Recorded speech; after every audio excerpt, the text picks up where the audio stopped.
سوال کرنے والی عورت دروازے پہ آ گئی، نوکرانی سے فرمایا انگور کا ایک دانہ اٹھا کر دے دیں۔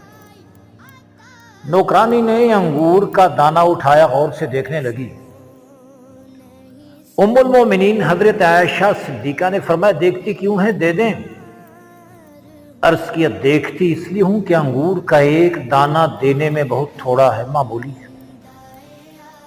آپ نے فرمایا کہ یہ معمولی ہے؟ ہاں جی یہ معمولی ہے۔ فرمایا کیا تم نے قرآن کو نہیں پڑھا؟ رب نے فرمایا فَمَن يَعْمَلْ مِثْقَالَ ذَرَّةٍ خَيْرًا يَرَهُ وَمَن يَعْمَلْ مِثْقَالَ ذَرَّةٍ شَرًّا يَرَهُ۔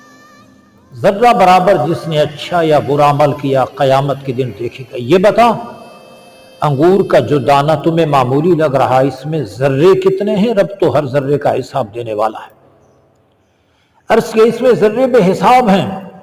فرمایا تو پھر اس کا ثواب بھی بے حساب ہے۔